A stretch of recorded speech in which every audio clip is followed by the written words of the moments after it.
우리 좌우에 계신 분들과 함께 인사를 나누고 시작하겠습니다. 자, 얼굴을 보니. 네, 다시 좀 밝은 얼굴 웃으셔야 돼요. 얼굴을 보니 기분이 안 좋습니다. 이런 거 안 됩니다. 얼굴을 보니 행복해 보이십니다. 얼굴을 보니 은혜 받으실 것 같습니다. 아멘. 요한복음 5장은 세 번째 표적을 보여주고 있는데, 그것이 뭐냐면 38년 된 병자를 고치신 것입니다. 그러니까 38년 된 병자를 예수님께서 고치신 것이 세 번째 표적입니다. 그러면 두 개는 뭐가 있었습니까? 첫 번째 표적은 가나 혼인잔치에서 정결수가 변하여서 포도주가 된 표적입니다. 그리고 두 번째는 왕의 신하의 아들의 병을 고치신 표적입니다. 이 모든 표적은 예수님께서 하나님의 아들이시며 그리스도이심을 계시하기 위한 것입니다. 그래서 예수님께서 그의 능력으로 병자를 고치심으로 예수님께서 창조주 하나님이심을 보여주십니다. 그런데 예수님께서 이 일을 안식일에 행하셨습니다. 예수님께서 왜 안식일에 병자를 고치셨는지 살펴보겠습니다. 그래서 오늘 주보 안쪽에 주제를 보시면, 우리 함께 주보 안쪽에 있는 주제를 함께 한번 읽어보겠습니다. 오늘 제가 전할 복음 하나님의 말씀의 주제는, 시작, 예수님께서 안식일에 병자를 고치시니 하나님과 동등한 하나님의 아들로 계시하셨다. 안식일에 병자를 고치심으로 하나님과 동등한 하나님의 아들로 계시하셨다는 것입니다. 그래서 두 가지를 살펴보려고 하는데, 첫 번째는 하나님의 아들이신 예수님은 창조주이시다. 그리고 두 번째로 예수님의 사역을 통해 자신을 증거하신다라고 하는 두 가지를 살펴보겠습니다. 첫 번째로 하나님의 아들이신 예수님은 창조주이시다라는 말씀입니다. 여러분, 예수님은 왕의 신하의 아들을 고치시고 그 후에 유대인의 명절에 예루살렘에 올라가셨습니다. 예루살렘에는 여러 개의 문이 있는데 그 성전 근처에 있는 문을 양문이라고 불렀습니다. 이 양문은 성전에서 사용할 희생 제물인 양을 팔던 곳입니다. 그래서 양문 근처에는 베데스다라고 하는 이런 자비의 집, 베데스다라는 뜻은 자비의 집이라는 뜻이거든요. 그래서 베데스다라는 못이 있었습니다. 그래서 못 사방으로 5개의 행각이 있었습니다. 거기에 여기 베데스다에는 많은 병자와 장애인들로 북적거렸습니다. 이런 비참한 상황은 사람들의 원죄로, 그리고 죄로 인해서 들어왔습니다. 우리가 이렇게 연약하고 아프고 죽게 되는 것은 우리의 죄로 인해서 죽는 것입니다. 죄로 인해서 사망에 이르게 되는 것입니다. 베데스다에 있던 사람들은 하나님의 천사가 특정한 때가 되면 가끔씩 이곳에 내려와서 물을 움직였습니다. 이 물을 움직였다라는 것은, 물이 못인데, 못은 특별한 일이 없으면 움직이지 않는데, 이것이 움직였다는 말은 이제 소용돌이 같은 것을 일으켰다는 것입니다. 그러니까 그때 병자 중에 제일 먼저 이 소용돌이 치는 물속으로 뛰어들어가면 그 사람이 어떤 병에 걸렸든지 낫게 되었습니다. 그러니까 이 사람들은 이 베데스다 못 근처 행각에서 이 천사가 물을 동하게 할 때까지 기다리면서 계속 이렇게 상황을 살피면서 모여 있는 것입니다. 그런데 거기에 38년 동안이나 질병으로 고생하는 사람이 있었습니다. 그런 그에게 베데스다 못으로 예수님이 찾아오셨습니다.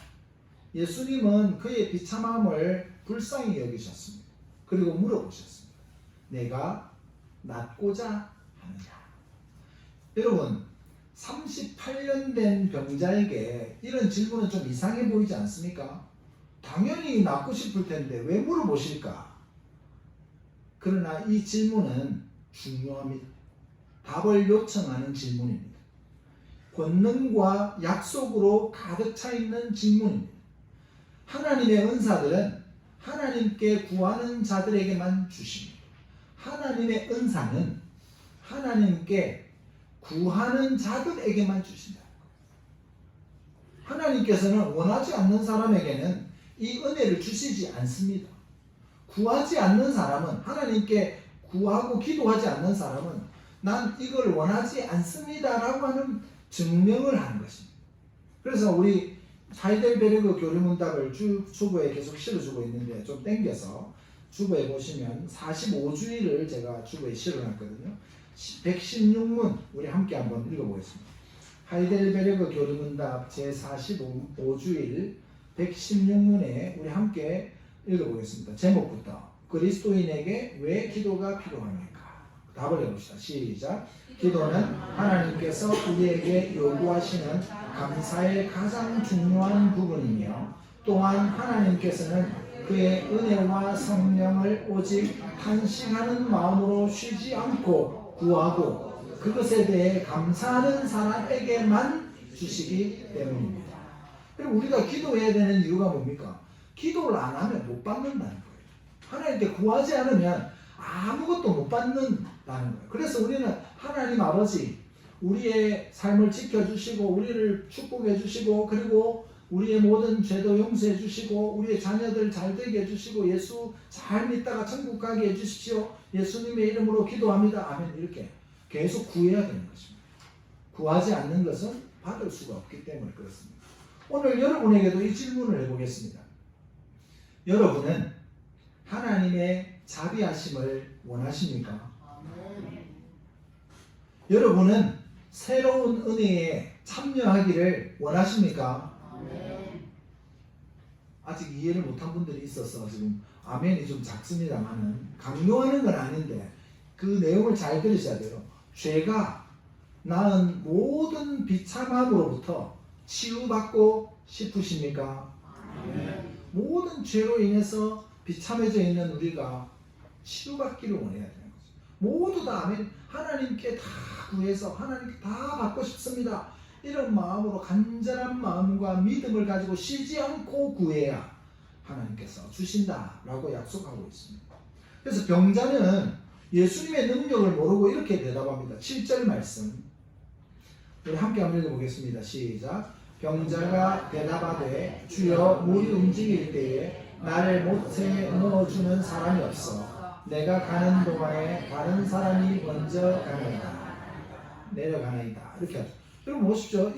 이 병자는 거동은 할 수 있는데 움직이긴 하는데 빠르게 갈 수가 없는 것입니다. 만약에 팔이 아픈 사람이 여기 지금 베데스다에 왔다.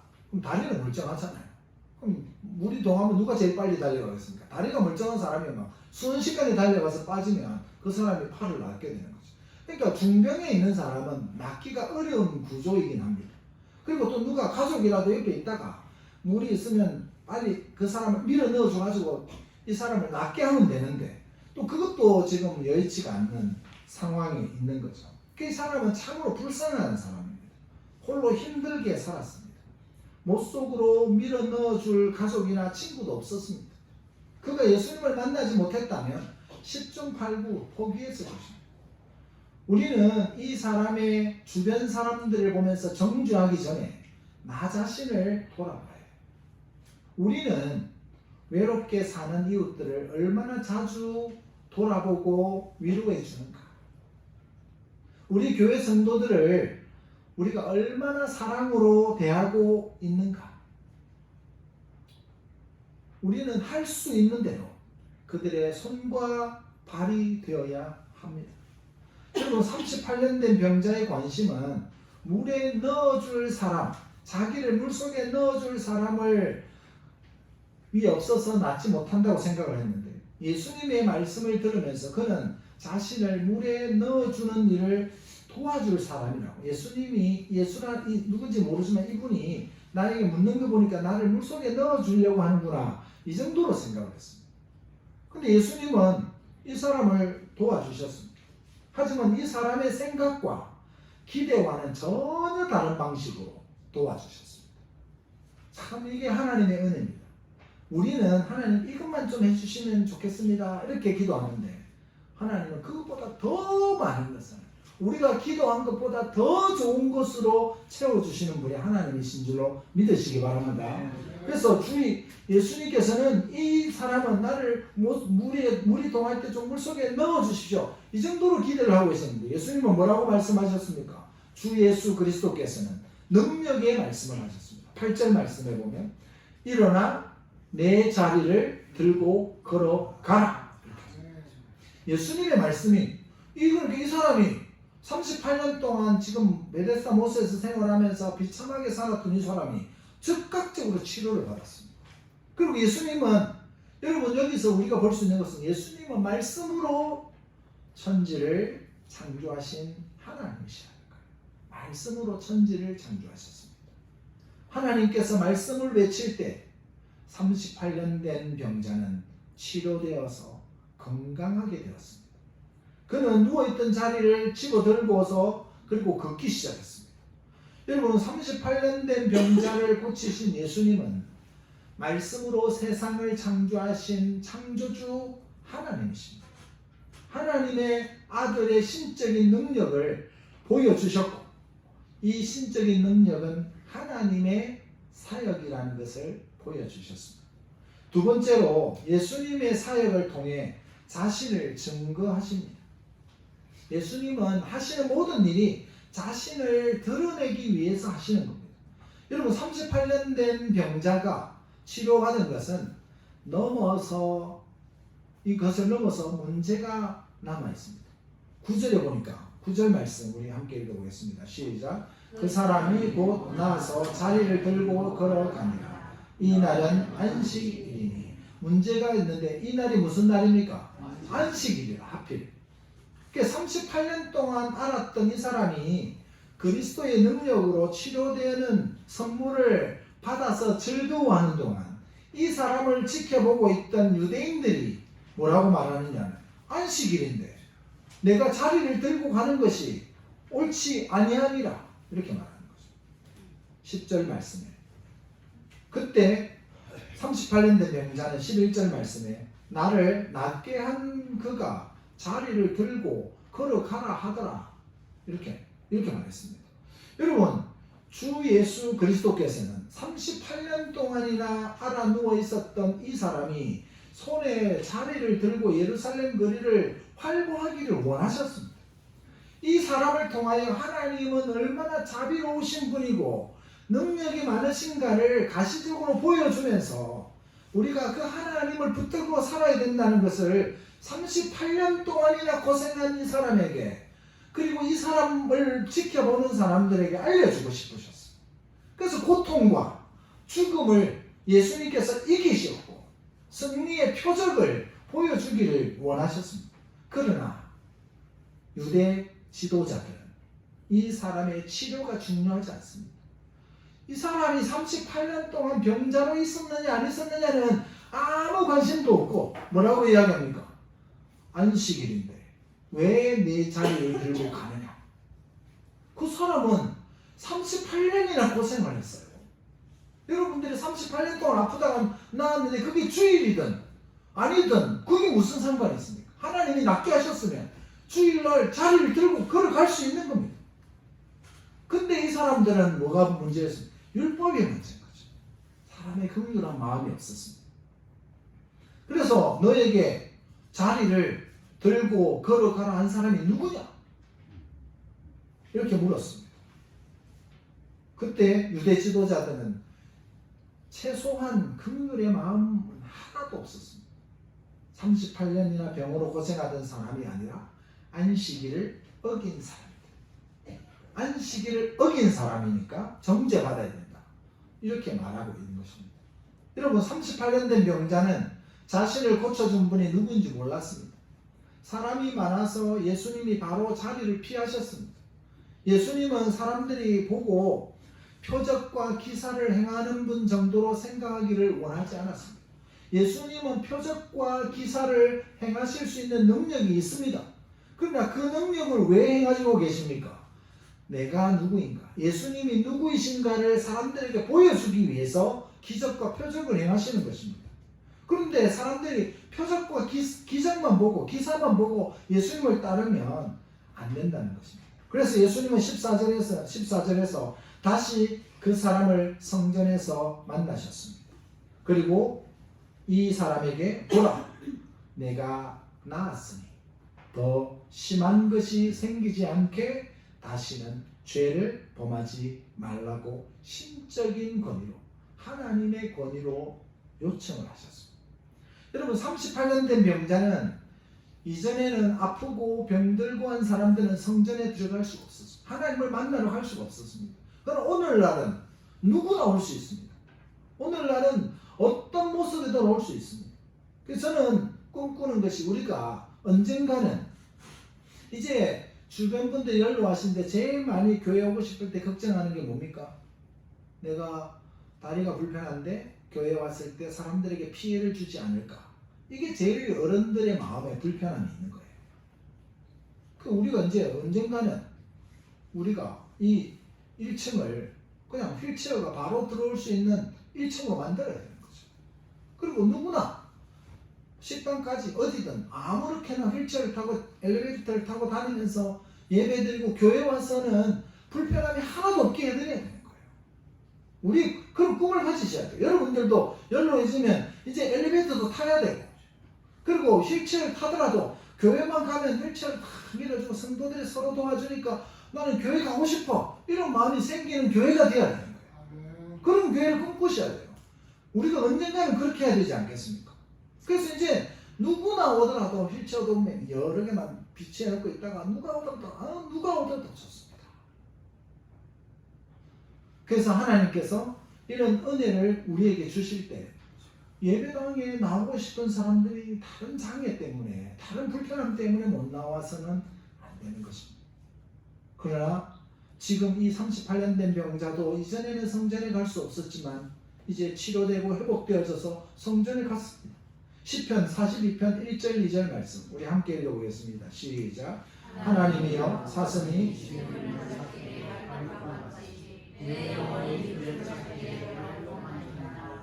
내 영혼이 하나님 곧 살아계신 하나님을 갈망하노니 내가 어느 때에 빠져서 하나님의 얼굴을 보려고. 아멘.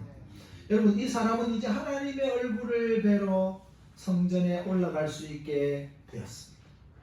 이 사람의 병이 죄와 관련되어 있다는 것을 말씀하고 있습니다. 그래서 이 사람에게 하나님께서, 예수님께서 회개가 필요하다라고 말씀하셨습니다. 또한 죄에서 돌아서는 죄와 단절이 필요했습니다. 예수님은 신적인 권위로 그를 위해서 말씀해 주셨습니다. 22절 말씀 함께 읽겠습니다. 시작. 아버지께서 아무도 심판하지 아니하시고 심판을 다 아들에게 맡기셨으니. 여러분, 예수님께서 다가올 영원한 심판을 말씀하고 있습니다. 언젠가는 예수님께서 모든 사람이 이 세상을 떠나게 되면 심판주로서 여러분 앞에 서시게 될 것입니다. 우리도 마찬가지로 여기 이 말씀을 마음에 새겨야 됩니다. 주 예수 그리스도께서는 하나님의 아들의 권위를 가지고 우리에게 죄와 단절하라고 요구하십니다. 죄와 단절하지 않은 사람은 영원한 심판에 처하게 될 것을 경고하십니다. 사랑하는 성도 여러분, 오늘 이 자리에 아직 죄와 단절하지 못한 분이 있습니까? 내 죄를 아직 끊어내지 못하고 계속 죄에 매여서 살아가는 분이 있습니까? 여러분은 교회의 회원입니다. 하나님의 언약 백성입니다. 여러분은 예배드리기 위해 이 자리에 나왔습니다. 그러나 여러분이 죄 가운데 살고 있다면 죄와 단절하십시오. 죄를 끊어내십시오. 만일 여러분이 그 죄와 단절하지 않는다면 지금까지 경험도 상상도 하지 못했던 심각한 일이 여러분에게 생기게 될 것입니다. 그래서 죄를 끊어내고 예수님을 꼭 붙잡으십시오. 예수님을 꼭 붙잡아야 됩니다. 죄는 끊어버려야 되고 예수님은 끝까지 붙잡아야 됩니다. 신적인 권위를 가지신 주 예수 그리스도를 꼭 믿으십시오. 우리 주 예수 그리스도께서는 회개하라고 명할 권세도 가지고 계시고, 그리고 심판할 권세도 가지고 계십니다. 여러분, 우리에게 회개할 기회를 주시는 예수 그리스도를 믿으시기 바랍니다. 성도 여러분, 예수님은 창조주이시며 하나님의 아들이십니다. 예수님은 자신의 사역을 통해 우리에게 예수님이 어떤 분이신지를 보여주셨습니다. 예수님에게 나아가는 자에게 죄 용서와 구원의 은혜가 있습니다. 예수님에게 나아가는 자에게 죄 용서와 구원의 은혜가 있습니다. 그래서 우리는 그 예수님을 끝까지 믿음으로 붙잡고 살아야 됩니다. 그렇게 예수님을 끝까지 붙들고 사시기를 축복합니다. 예수님을 하나님의 아들, 나의 구주로 믿으시고 죄와 단절된 행복한 삶을 사시기를 우리 주 예수 그리스도의 이름으로 축복합니다. 아멘. 기도하겠습니다.